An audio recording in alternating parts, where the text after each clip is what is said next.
ఏమండి, మనలో ఓ 10% 20% వాళ్ళు బాగా జ్ఞానం ఎరిగి ఉంటారు కదా.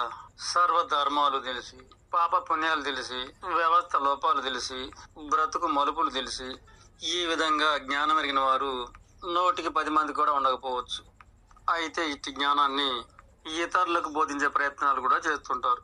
అయితే అమాయకులు, మూర్ఖులు, క్రూరులు, ఈ ముగ్గురికి అందరిలాగానే కొద్దో గొప్ప సృష్టి ధర్మాలు బోధిద్దామనే ప్రయత్నంగా ఇక అట్టి వారి ముందు మనము బ్రతుకు మార్గాలు చూపించబోతే మనము ప్రయత్నం చేస్తుంటాము. సులువైన ఉదాహరణలతో పరమార్థ మార్గాలను మన జ్ఞానమంతా పెట్టి వివరిస్తూ ఉంటాము. ఇక అప్పుడు మనం అనుకుంటుంటాము, వింటున్నాడేమో జ్ఞానవంతుడు అవుతాడేమో అనుకుంటాము. కానీ అదే క్రూరుల ముందైతే నువ్వు ఇంత చెప్పినా నిన్ను ఒక సోదివాడిలాగా హేళన ప్రయత్నం చేస్తుంటారు. వారిలో గల క్రూరత్వంతో నిన్ను పిచ్చివాగుడిగా, వ్యర్థ మాటలుగా, అంతేకాక నిన్ను తప్పువాడిగాను, వ్యర్థుడిగాను చిత్రీకరించే ప్రయత్నం చేస్తుంటారు. ఇక అప్పుడు మనము నేను ఎంత చెప్పినా గ్రహించలేకపోతున్నాడేంటి అనుకొని మనము నేను గొప్పవాడినే, నేను చెప్పేది జ్ఞాన మార్గము అని అర్థమయ్యే రీతిలో చెప్పాలనే ప్రయత్నంతో ఇందులో పరమార్థం ఉందని అర్థం చేసుకుంటాడేమో అని ఇటు ప్రయత్నంగా ఇక మనలో గల జ్ఞానం అంతా కూడా బయటకు తోడి ఆ విధంగా సర్వ ప్రయత్నాలతో చెప్తూ ఉంటాము. అయినా సరే ఇక దానిని తప్పిస్తూ వేరే ఏదో మాట్లాడుతూ హేళనగా ఇక పక్కవాడికి కూడాను వ్యర్థుడిగా, సోదివాడిగా చిత్రీకరించే ప్రయత్నం చేస్తుంటారు. కాడకు నీతో ఘర్షణకు కూడా దిగుతాడు.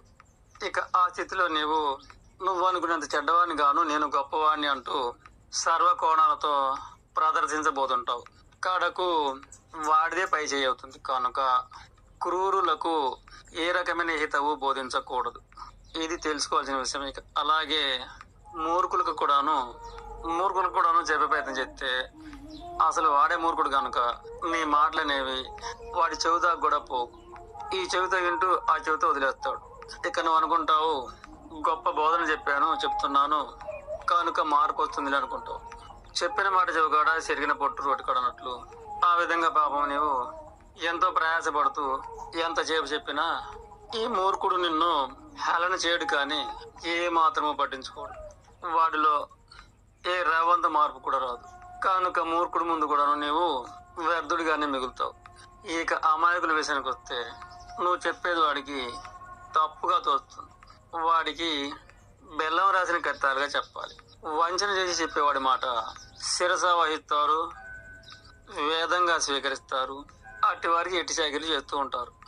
కానీ దానికి ఇరుగుడుగా నువ్వు చెప్తే నువ్వు ఇలా చెప్పావని అవకాశవాదులకు పోయి చెప్తారు. ఇక వాడు వీడికి నిన్ను తప్పుగా చిత్రీకరించి బోధిస్తాడు. ఈ విధంగా మంచి చేయబోతే చెడు ఎదురొస్తుంది.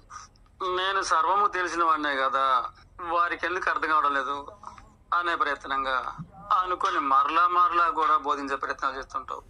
నిజానికి నీవు జ్ఞానుడు అని వారికి అర్థం కాకపోయినంత మాత్రాన నీవు జ్ఞానుడు కాకపోవు కదా. కనుక వాడి ముందు నీవు జ్ఞానుని అని నిరూపించుకోవాల్సిన పనే లేదు. కనుక అటు వారి ముందు నీ సర్వతే శక్తులు కూడాను తోడి వారి ముందు పోయాల్సిన అవసరమే లేదు. కనుక కొందరిని మారుద్దామని, అలాగే కొందరికేమో నేను గొప్పవాడిని వివరిద్దామని ఇటువంటి ప్రయత్నాలు ఇటువంటి వారి ముందు వ్యర్థము.